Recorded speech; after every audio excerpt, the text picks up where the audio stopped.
Salut les skateurs, j'espère que ça roule. Aujourd'hui je vous refais des essais sur les roulements. Ceci, ça fait déjà une centaine d'heures que je roule avec sans les avoir nettoyés. Je vais faire des premiers essais sur sol goudronné et sur sol lisse. Ensuite, je vous referai des essais avec simplement un petit peu de lubrifiant dans les roulements. Et puis, je les nettoierai complètement et on verra à nouveau la différence. Aussi et surtout, je me suis acheté des nouveaux roulements, les Bones Swiss 6 Balls. 99 €, autant dire que ça a intérêt d'être de la bonne cam. Je vous propose donc dans cette vidéo de faire un unboxing et de refaire tous ces essais.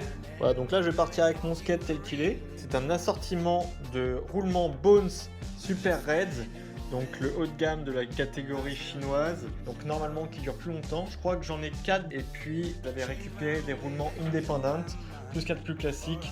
Ça fait quelques mois maintenant que je roule avec, sans les avoir nettoyés du tout, ni les avoir lubrifiés.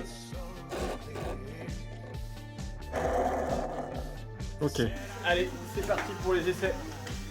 Ah ouais si, et j'ai oublié de dire, les roues, c'est des Spitfire Formula 4 99A en 56 mm. Après une petite vérification, on se rend compte qu'elles ne font plus du tout 56 mm et qu'elles sont entre 53,7 et 54,3 mm, soit globalement environ 54 mm pour toutes les roues. Et le logo il est à l'intérieur parce que je les retourne de temps en temps pour qu'elles s'usent de part et d'autre, qu'elles ne deviennent pas coniques. Allez, je viens de finir de préparer le premier spot, celui avec le sol lisse, et j'ai mis des indications donc jusqu'à 250 mètres de distance sur la descente qui est là et qui va jusque là-bas. Premier test avec mes roulements crado sur sol lisse. À 0.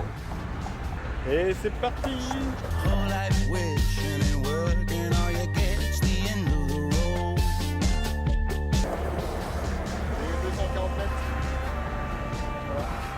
Deuxième try.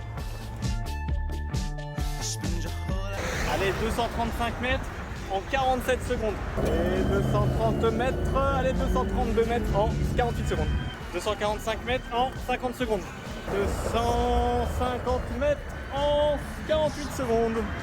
Après une succession de 10 essais consécutifs, j'ai rigoureusement revu chaque vidéo et j'ai tracé les distances parcourues en fonction du temps chronométré. Ça m'a permis d'en déduire la vitesse qui avait été atteinte sur la dizaine de mètres parcourus. On voit ensuite la vitesse moyenne calculée sur l'ensemble de la distance, ainsi que la vitesse max calculée sur la distance. J'ai fait ce tableau pour chacun des essais et j'ai tracé la courbe associée. Sur cette courbe, on voit apparaître la distance parcourue en fonction du temps et la vitesse calculée en fonction du temps également, ou en fonction de la distance parcourue. Une fois les 10 trails réalisés, j'ai fait la moyenne des distances parcourues et des temps associés, également la moyenne des vitesses sur ces distances. On trouve ainsi que en moyenne, j'ai parcouru 240 mètres en 50,65 secondes, que la vitesse max obtenue est en moyenne de 29,2 km/h et que la vitesse moyenne sur tous les essais est de 19,7 km/h. On trouve aussi que la distance max parcourue est de 251 mètres, que la durée maximale durant laquelle j'ai roulé est de 54,57 secondes et que la vitesse maximale atteinte est de 31,9 km/h. Ici, j'ai représenté la courbe des distances moyennes parcourues et de la vitesse max obtenue. Là, on voit la superposition de tous les essais réalisés, avec ici en prime la courbe de la moyenne réalisée. Ce qu'on peut dire déjà, c'est que c'est très répétitif. Je suis toujours à 240 mètres environ, à plus ou moins 10 mètres, et en 50 secondes. Ouais. Donc j'espère qu'il y aura la même répétabilité pour les autres essais. Comme ça, ça m'évitera de vous montrer trop de vidéos et puis ça va faciliter les courbes.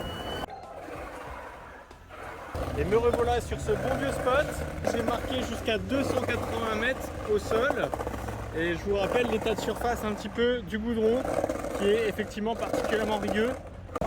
Allez, on repart de là avec le chronomètre.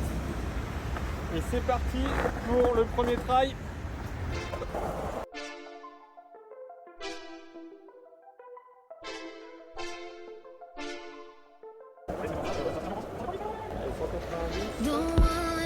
Et jusqu'à l'arrêt. 192, 193 en 1 minute 9. Voilà. Yes, allez, deuxième try. 205 en 1 minute 9 encore.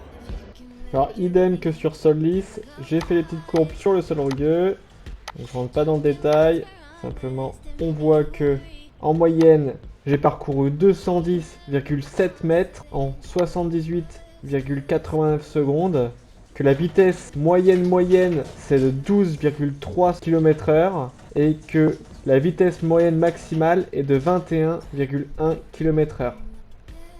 La distance max parcourue est de 228 mètres. Une durée max de 88,83 secondes et une vitesse max de 22 km/h. Me voilà de retour chez moi et je vais mettre une pointe de lubrifiant sur mes roulements pour voir ce que ça change. Et comme je vous le disais la dernière fois dans ma vidéo pour comment nettoyer ces roulements, donc j'avais pas trouvé de speed cream de Bones et après avoir fait quelques recherches sur internet, et ben j'avais trouvé que il s'agissait de la même chose que le WD-40 lubrifiant sec au PTFE. Donc aujourd'hui c'est ce que je vais appliquer à mes roulements.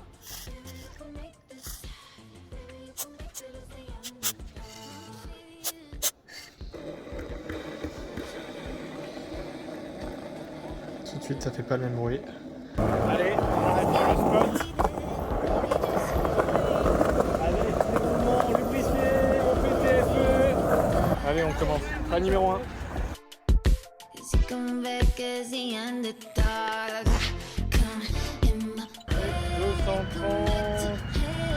en 50 secondes. Alors, je vous épargne tous les essais bien sûr. Ce qu'on remarque avec les roulements lubrifiés sur sol lisse, c'est éventuellement un peu plus de régularité au niveau des différents essais. Mais en fin de compte, au niveau de la vitesse max, de la distance max, de la durée max parcourue, c'est à peu près équivalent. Donc la distance moyenne est de 235,6 mètres pour une durée moyenne de 50,6 secondes, vitesse moyenne de 19,4 km/h et vitesse max moyenne de 28,3 km/h. Après, bien sûr, s'en sont suivis les essais sur sol rugueux. Et de la même façon, on n'a pas remarqué d'immenses différences après lubrification comparé à avant lubrification, donc comme j'appelle quand c'est resté tel quel. Ici, on voit des courbes récapitulatives d'ailleurs qui comparent les deux séries d'essais, donc tel quel et après lubrification. On voit que sur le sol lisse, très curieusement, finalement, on a atteint des meilleures vitesses avant lubrification. Idem pour les distances parcourues. En revanche, sur le sol rugueux, il était quand même un peu meilleur après lubrification. Autant en termes de vitesse que en termes de distance. Au niveau des scores, on a réalisé de meilleurs records avant lubrification sur sol lisse et de meilleurs records après lubrification sur sol rugueux. Alors next step, un démontage complet des roulements, un dégraissage, un nettoyage et une lubrification. Allez, on rentre à la maison. Je vais m'y mettre, je vais tout démonter, les roues avec les roulements, et puis je vais les faire baigner dans de l'acétone. Je vais ensuite les lubrifier avec du WD-40 avant de tout remonter sur le skate. Alors petit constat au démontage, en déposant simplement du lubrifiant, je me rends compte que les pièces ont collé entre elles et même il y a tout un tas de résidus qui se sont introduits entre les roues et les roulements. Et dans les écrous, on sentait qu'il y avait du sable.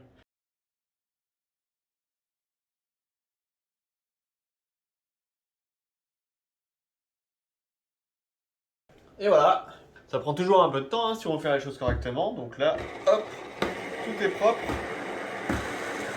Prêt pour refaire les essais. Deuxième jour de test, on repart sur le spot avec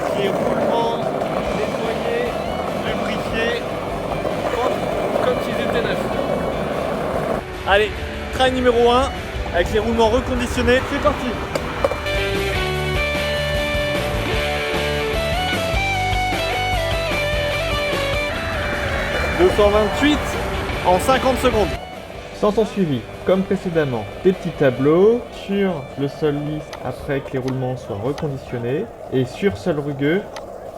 Et puis, je vous ai fait le petit récapitulatif. Donc je vous cache pas ma déception parce que on voit pas de différence flagrante. En effet, ce qu'on peut remarquer, c'est que finalement, sur sol lisse en tout cas, on était avec de meilleures performances avant de n'avoir rien fait. On est devenu moins bon quand on a juste lubrifié. Et là, après avoir complètement reconditionné les roulements, eh bien, on est encore moins bon. C'est-à-dire qu'on ne va pas forcément plus vite en moyenne et on ne réalise pas forcément de meilleures distances. On le remarque aussi d'ailleurs sur les scores. En revanche, sur le sol rugueux, c'est toujours un peu curieux, mais on est meilleur en fonction de l'entretien qu'on apporte au roulement. Donc sans ne rien avoir fait, on n'était pas au mieux. Avec juste une touche de lubrifiant, c'était un peu mieux. Et puis, en ayant complètement reconditionné les roulements, on a atteint des meilleures vitesses en moyenne. Et également, on a été plus loin. Dans les scores, même tendance. Avant de n'avoir rien fait, on a été assez peu loin et à de faibles vitesses. Et après avoir complètement reconditionné les roulements, eh ben, on a atteint jusqu'à 30 km/h de pointe. Allez, on passe enfin au gros du sujet pour savoir qu'est-ce qu'on obtient quand on dépense 99 € pour des roulements Bones Super Swiss 6 Balls. Et avant de commencer, on va faire un petit unboxing. Alors sur la boîte, il est marqué que ce sont des roulements avec 6 grosses billes. C'est censé être plus résistant et plus rapide. C'est des roulements qui ont été spécialement designés pour le skateboard, donc il n'y a pas de grade ABEC. Ça veut dire qu'ils n'ont pas été testés pour aller particulièrement vite, mais principalement pour résister sur la durée et par rapport au choc que le skateboard inflige. Les roulements sont fabriqués avec des cages à billes en nylon amovibles pour rouler spécialement à des grandes vitesses. Et il y a des boucliers en caoutchouc amovibles pour recouvrir les billes et pour les protéger, ainsi que pour éviter tout frottement et ralentissement. Chaque roulement est contrôlé suivant des standards pour s'assurer qu'il répond aux spécifications techniques.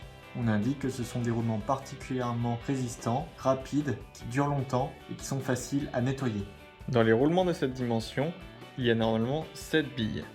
Le principe de ces roulements tout particulièrement, c'est n'avoir que 6 billes, mais qui sont justement plus grosses pour devenir beaucoup moins sensibles à toutes les petites particules qui pourraient s'introduire dans le roulement, donc de rouler plus vite et d'être plus résistant sur la durée du roulement. Il s'agit donc d'un set de 8 roulements pré-lubrifiés avec la Speed Cream de Bones, fabriqué en Suisse. C'est une boîte finalement assez cheap. Donc ceux-ci, ils sont bleus. On a le droit à un petit sticker Bones. Et on retrouve la cage pour les billes qui est amovible. Les roulements sont fournis avec des entretoises, des spacers. Allez, voyons ce que ça donne déjà entre les mains. Bon, on n'entend rien du tout. Bah, c'est plutôt bon signe. Alors quand j'ai jeté des Reds, parfois il y en avait toujours un qui roulait un peu moins bien. Là je me perçois qu'ils roulent tous bien entre les doigts. Je ne vois pas de défaut apparent entre les 8 roulements. Nous avons également une petite notice. On préconise bien sûr de les nettoyer régulièrement. On va passer au montage. Je vous passe les détails et les commentaires. Je vous fais un time-lapse. Je m'arrête quand même pour vous faire remarquer qu'avec le nettoyage très précautionneux que j'ai fait la dernière fois, en démontant bien les roulements et en introduisant juste lubrifiant à l'intérieur, on n'a pas eu d'amas de poussière ou de gravier, de sable, comme j'avais pu le constater quand j'avais déposé du lubrifiant sur les roues assez salement. Alors peut-être que j'en avais trop mis, mais en tout cas là, en ouvrant le roulement avant de déposer le lubrifiant, j'ai l'impression que c'est beaucoup moins crade. Et sur les roulements que j'ai déposés, on peut constater en effet qu'ils sont secs. Alors ma première impression, forcément et heureusement elle est bonne. Je vous cache pas que j'aurais bien aimé qu'il y ait des petites rondelles dans le pack de Bones. Ça aurait permis de remplacer les miennes qui sont un peu vieilles. Mais bon, normalement les rondelles elles sont plutôt fournies avec les trucks. Après, le problème, c'est que les trucks, on les garde très longtemps. Donc il est possible qu'on perde des rondelles entre deux jeux de roulement. Mes roulements, comme tout le monde, je les monte avec un tout petit peu de jeu. Donc je serre bien le roulement sur l'entretoise, dans le truck, sur l'axe. Et après, je desserre l'écrou pour laisser un tout petit peu de jeu entre la roue et le truck. Et puis bien là, ce qu'on peut voir, c'est que ça roule super bien et sans aucun bruit.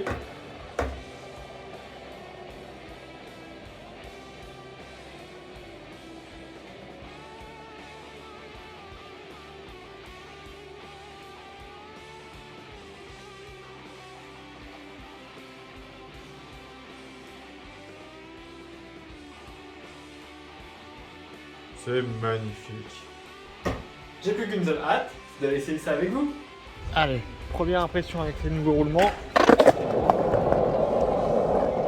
Yes.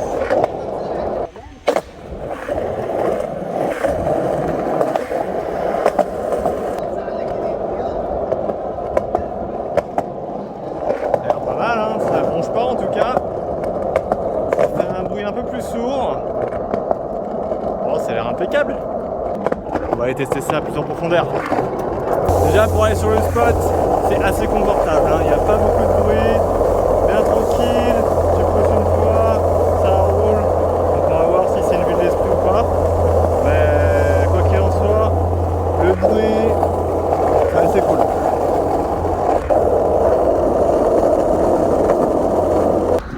Allez, test numéro 1, Bones, Swiss, 6 ball. On va voir ce que ça donne. Et premier try, go!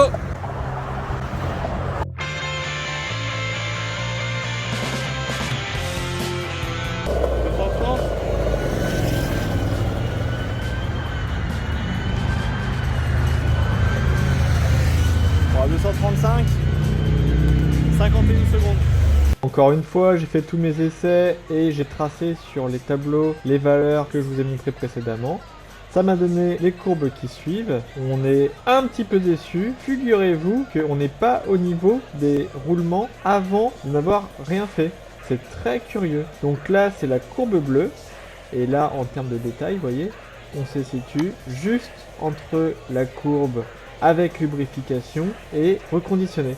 On a mesuré une distance moyenne parcourue de 233 mètres en une durée de 51 secondes, une vitesse moyenne sur tous les essais de 19 km/h et une vitesse moyenne maximale de 27,7 km/h. Heureusement, sur les scores, on voit des meilleures performances. Avec une distance max de 251 mètres et avec une vitesse max de 31,9 km/h avant de n'avoir rien fait. Et avec les roulements Bones, on a une distance max de 246 mètres et une vitesse max de 32,8 km/h en une durée de 52,6 secondes. On voit que la ligne bleue qui représente les derniers essais avec les roulements Bones atteint finalement des vitesses supérieures à tous les autres essais. Mais pas de beaucoup, hein. Ici on voit le détail par exemple. On part maintenant sur les essais sur le sol rugueux. C'est parti. Ouais,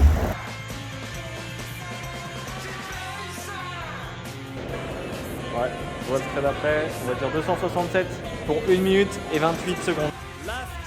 Après avoir refait tous mes essais sur sol rugueux, les résultats me redonnent espoir. Et là, ce qu'on peut voir sur les courbes, c'est que sur cette pente-là, avec ce sol-là, heureusement, les Bones 6 Ball montrent de meilleures performances qu'aux précédents essais.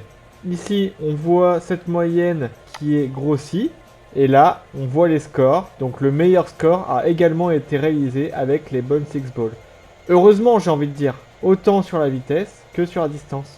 On peut voir, par exemple, que la distance moyenne parcourue est de 646 mètres, en une durée moyenne de 85,2 secondes, que la vitesse moyenne est de 15 km/h et que la vitesse moyenne max est de 24,2 km/h. On voit qu'au niveau des scores, nous avons effectué une distance max de 267 mètres et on a atteint une vitesse max de 26,4 km/h. La plus grande durée durant laquelle j'ai roulé était de 92,4 secondes. Heureusement, encore une fois, j'ai envie de dire, mais ce qu'on constate, c'est qu'il y a des améliorations qui sont finalement assez faibles, plus de l'ordre du confort que de l'ordre de la performance. On voit quelques améliorations en effet, mais on sent que pour mieux rouler, c'est assez ingrat. Il y a plus de confort avec les Bones, ça c'est certain, Mais au niveau des performances, c'est pas si évident que ça. Alors bah tant pis, c'est quand même toujours mieux. 99 € ça fait quand même cher, donc moi ce que j'espère c'est que ça va durer bien longtemps. Voilà, j'espère que cette vidéo vous a plu. Si vous avez des questions, n'hésitez pas à les mettre en commentaire, j'y répondrai au maximum. D'ici là, faites un maximum de tricks, et à plus les skatous!